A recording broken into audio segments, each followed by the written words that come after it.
What is up, guys? Mac Speed coming at ya. Great day today out at the USI range, and we're going to be comparing two PCP powerhouses, the T9 as well as the T50. Now, I know these are two separate calibers. The T9 is a 9mm air gun, and the T50, obviously 50 caliber by name and in function. But by the same token, I haven't seen a single video where these two platforms are compared head to head. We're going to start the action today at the 17-yard range. All right, guys, as you can see, I do have my big tank with me today, so we are going to get nominal fills out of both of these guns. They share a fill probe also, so that's got to be something that's convenient and said for the platform. Would be nice if it was ambidextrous. Fits in on both sides, but whatever. And I'm just going to let it eat, right? Because I know the tank is 4,500 PSI or less, and this gun's rated for 7,000 PSI. Having said that, there's no way I can overfill it. I'm going to keep my face away from it, though, because this hose has whipped me before. Don't ever underestimate the fact that you guys are playing with Titan sub pressures when you look at this stuff.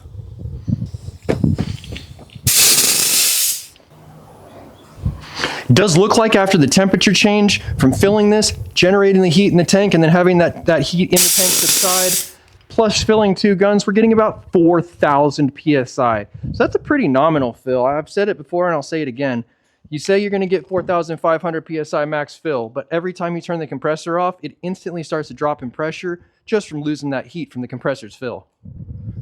I've always said 4K, pretty average, pretty everyman. Now, as far as the initial energy is concerned and getting on target with this 17-yard shooting sesh, I'm going to go ahead and just use these rotary magazines. Both the T9 and the T50 did come with a rotary magazine. However, the T9 does have an aftermarket magazine that locks you out and gives you a higher capacity. I don't know why AEA and BinTac didn't do that for everybody in the user base by just giving us a lock in the end of that magazine, so that by the time we run out of seeds, we don't end up dry firing into oblivion. Two 50 caliber magazines loaded up 100%.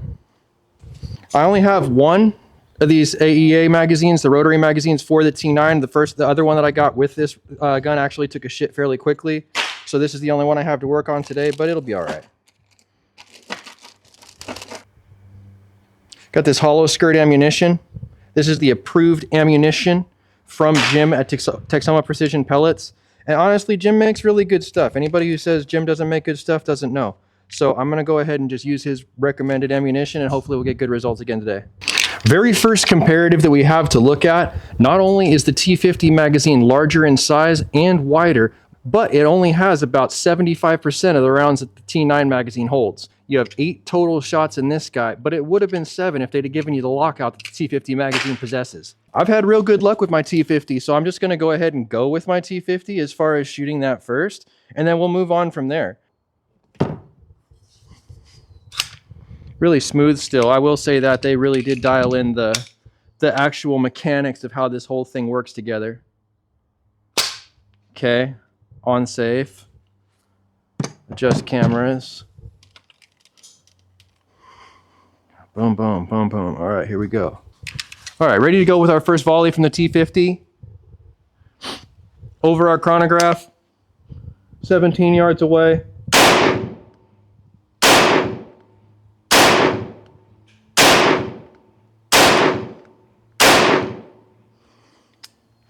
Pretty good.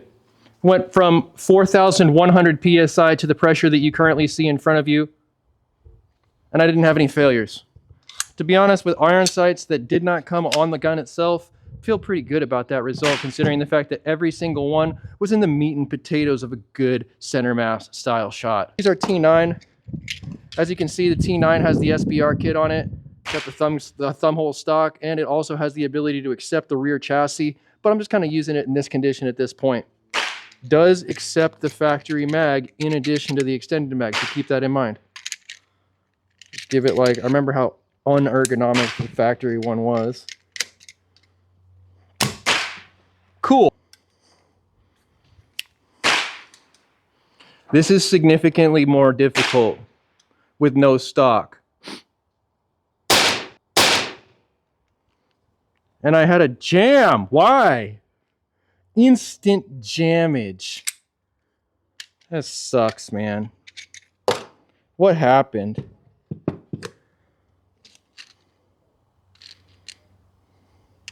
This is why the factory mags can't be trusted, man. This is literally it. This is why the factory mags can't be trusted. I did nothing that I wasn't supposed to as per the manufacturer, right? I did end up shooting low left on that bottom diamond there, but let's go ahead and just break out the extended mags that have given us good performance in the past and see if we can't put together a decent showing, because that factory mag, I can tell that's going to shit the bed all day. Now, the best way to get these belt drive mags to work is really just to go ahead and incrementally pull them down, just like so, right? You'll see that that belt kind of travels through that opening, and you're just going to want to slip these rounds in through the back side and then incrementally pull it down. Boom. Next belt opening. Boom. Really easy. This is super simple. Right? Now, the one thing that you're really going to want to notice, why is this thing all greasy? Why do I have fingerprints all over it? It's because I lube these things with treadmill oil. A treadmill is a rubber belt. This is a rubber belt. That means those two things are going to be compatible. They are 100% silicone oil as far as treadmill lubricants in general, so that is definitely what I defer to. I've had good success. I do recommend that for you guys. What a downer is that, to put a factory mag in that gun and then see it just fail. I think I am going to go ahead and put the stock on it real quick.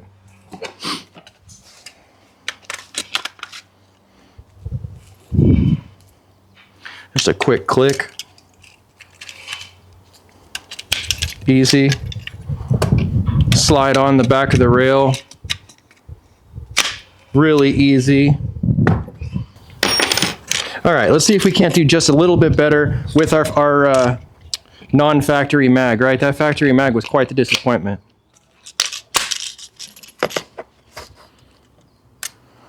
Is that fire? Yeah, there you go. All right, here we go. Over the chronograph.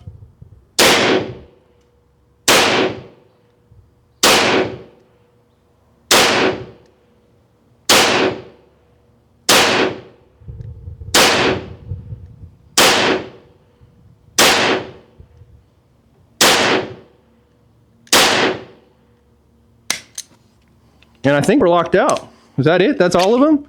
That's all of them. Amazing, phenomenal, so super great. So that's what happens when innovation takes over from mass production. You get a magazine from the factory that I have not used in probably close to a year. No spring fatigue, no usage, no cycling through the weapon. Absolutely failed first shot out of the gate. Second magazine that we tried, innovator steps in from the sideline, brings something to the community that didn't previously exist, and it works absolutely flawlessly. We had a maximum velocity of 740 FPS with a minimum velocity of, well, 491. That was from the first one with the factory mags. I'm not really going to count that. I'm just going to put an optic real quick on both of these guys and then go ahead and repeat the test one more time. Now, these aren't your Temu optics that you would typically see on a YouTube channel. These are actual, good, reliable, highly rated optics from both UTG as well as HOLOSUN.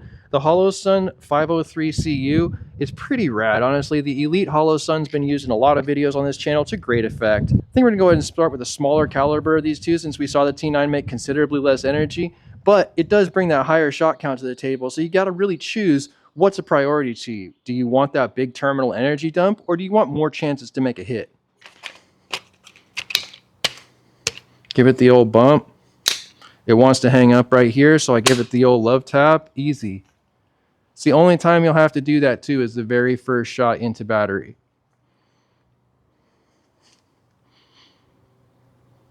Right side target. Fire. Bullseye. Good. Rushed.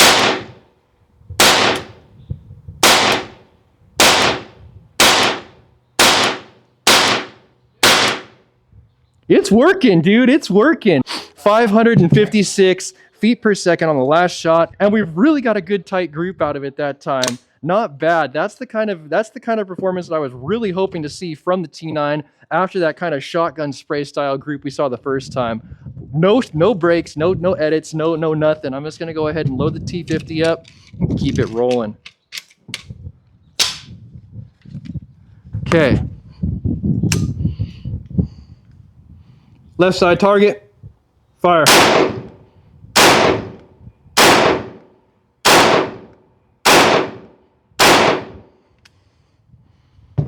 Wow.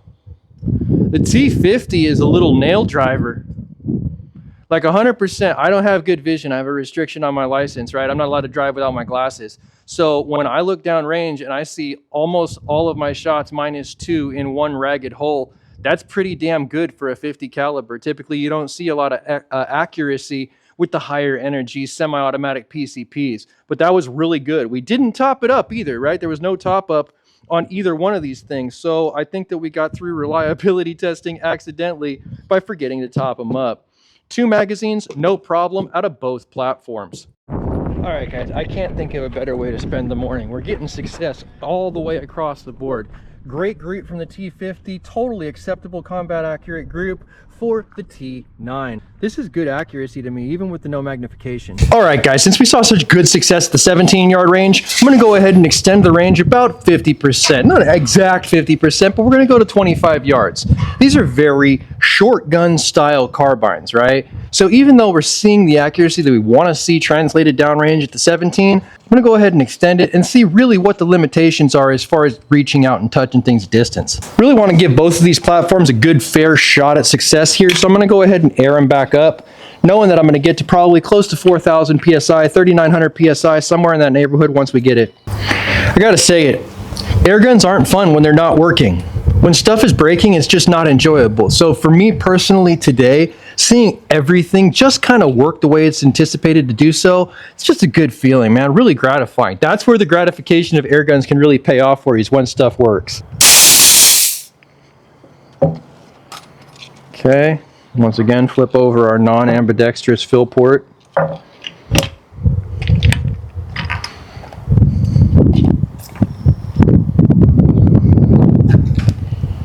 Make sure all of our mags are loaded in the interim here.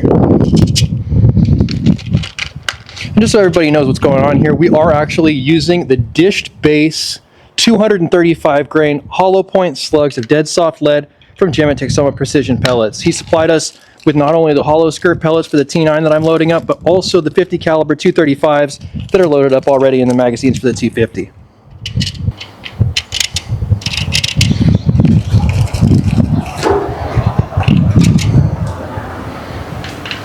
Super easy. You just push it in through the back and then incrementally drop it down. Just like anything, muscle memory will play a factor, and the more you do it, the better you get. T50's really been absolutely drilling it all day long for us with no fails or foibles. So I'm going to go ahead and do that first and establish the baseline as far as what we should be trying to achieve with our T9. Set it in that little channel, pull the bolt back, give it a love tap, let it go, in battery. Left side target, fire.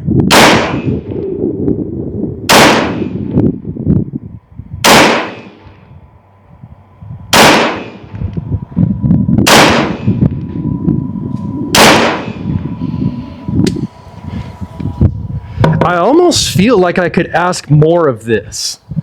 Like, realistically, my skills are what's causing that group to expand the way it is, and the true accuracy that we should be seeing from this platform is that central group.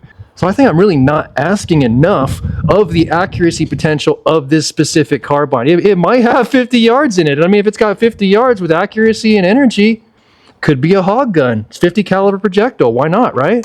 Test number 2. No time wasted, moving right along. Magazine into the breech, love tap.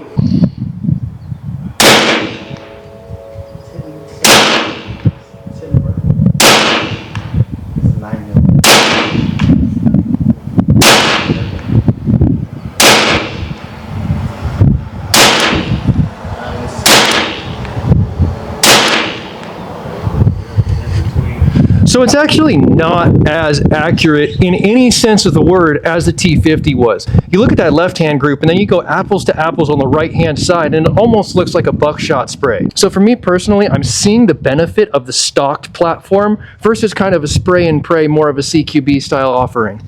All right, guys, I'm gonna go ahead and switch this up into more of a real world testing style event. What I'm gonna do is I'm gonna have a loaded mag sitting next to each one of these rifles. Then I'm gonna go ahead and give myself my own beep and see exactly how much time elapses on the footage between the time I pick the rifle up, load the magazine into battery, and get my first shot on target. That's all we're going for. Loading, time, first shot. How long is that duration? Why am I doing this? Because if you end up in a nightstand style problem, you're going to want to see exactly how long it's going to take you to facilitate the same exact actions. I do not believe either one of these are safe to be left with a magazine in it because of the fact that the magazine is in battery with a round in the chamber all the time, and air guns just don't have the greatest reliability. It's not safe, right? So the magazine is going to be next to the gun if this is your only option. How long does it take to get it in the fight? All right, guys. How quickly can we get each one of these into the fight? That's the question that we're addressing at this point. Targets are expensive because tariffs are crazy, but tariffs are good for the country in general. So we're going to go ahead and overlook that point and use what we got downrange. And T9. Magazine sitting next to the gun. Gun sitting on my proverbial nightstand. I'm chilling. I hear a bump in the night. Beep. Pulling the bolt back the extra distance is hard.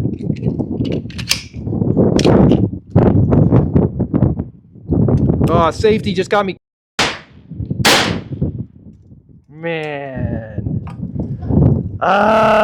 The foibles that you will have to deal with and train through as a home defender using a non-traditional, unorthodox style home defense, right? This is definitely one of those things. It's not a firearm, so it doesn't have the traditional ease of use of just putting a magazine in, racking the slide, and getting reliable usage out of it. There's going to be little things that are going to catch you up, and we saw that safety go ahead and catch me up in this test. Let's go ahead and clear this one, and then we'll perform the test with the second offering. Fire. Next test, we're going to have to go ahead and use the footage counter for that because I don't actually have a shot timer, and we'll see what we get. All right, much larger platform, still next to my proverbial nightstand. Here, same similar bump in the night. Beep.